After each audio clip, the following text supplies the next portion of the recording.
Historiquement Vôtre, l'émission qui chaque jour vous fait découvrir l'origine de ces bons produits qu'on aime déguster. Parfois à l'apéro comme aujourd'hui, vous nous parlez de la pistache, Olivier Pouls. Regardez l'heure, on commence à y arriver gentiment. Là, ça fait longtemps que je la regarde. On n'est plus tellement à l'heure de la glace à la pistache, Non. on arrive plutôt à l'heure de ces petites pistaches qu'on vous sert parfois dans des bols de pistaches salées qu'il faut décortiquer avec les doigts et qui sont, il faut bien le reconnaître, monstrueusement addictif. Je crois qu'il n'y a que David Castello-Lopez qui soit capable de résister et de n'en manger que 3 avant de repousser le bol. Je sais pas comment vous êtes, mais moi, en ce qui me concerne, quand j'ai mis le doigt dedans C'est fini. et que j'en ai mangé une, je ne peux plus m'arrêter. Une fois qu'on a mis le doigt dedans, on ne peut plus déconner. Mais oui.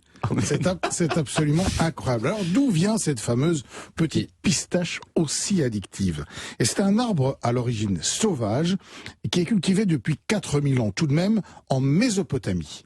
Il est arrivé ensuite en Grèce, vous l'avez dit tout à l'heure Stéphane, où il y a beaucoup de production de pistaches.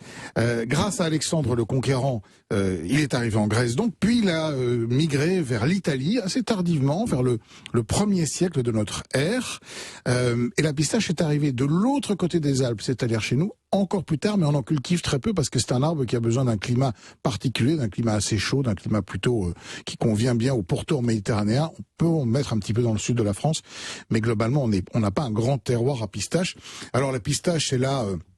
plein de légendes. On prétend que la reine de Saba exigeait que toutes les pistaches qui étaient cultivées en son royaume lui soient apportées pour être données à la cour. Le Moyen-Orient est resté une terre de prédilection pendant des siècles de la culture de la pistache, qui s'avérait très intéressante d'un point de vue commercial aussi.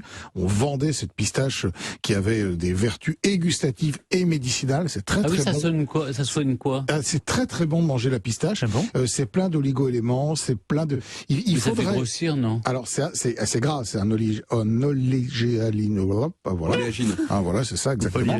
On en fait de l'huile d'ailleurs, on fait de l'huile de pistache. Et donc ça fait grossir, vous confirmez? Eh oui, je confirme qu'il y a pas mal de calories, mais une petite poignée de temps en temps de pistache, c'est extrêmement bon pour votre santé. Mais c'est quoi une poignée? Ça dépend de la taille de votre poing. Moi, une poignée de pistache, ça fait beaucoup de pistaches quand même. Voilà. Alors, les variétés les plus connues sont les pistaches d'Iran, de Bronte en Sicile, ou encore d'Alep en Syrie.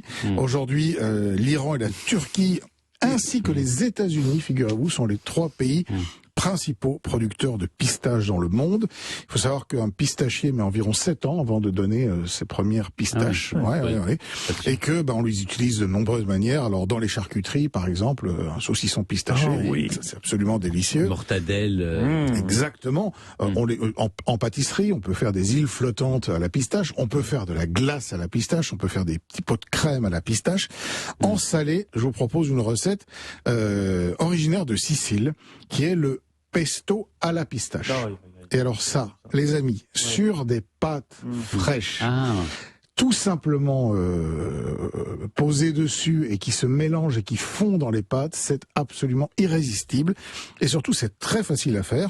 Vous allez aller acheter des pistaches et vous allez vous amuser à les décortiquer. Il vous en faut 100 grammes, donc ça va vous prendre un petit bout de temps quand même, ou vous les achetez déjà décortiqués.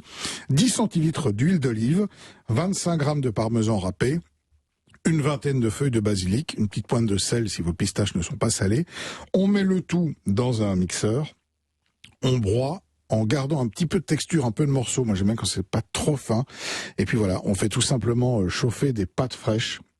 Et on vient poser 2-3 cuillères de ce pesto à la pistache par-dessus. C'est simple, c'est rapide, c'est efficace, c'est délicieux. C'est la Sicile qui arrive dans votre assiette. Oh là là, ça donne faim. La Sicile qui explose en bouche, ça donne très très envie. Merci Olivier, on retrouve toutes vos recettes sur le site europe1.fr.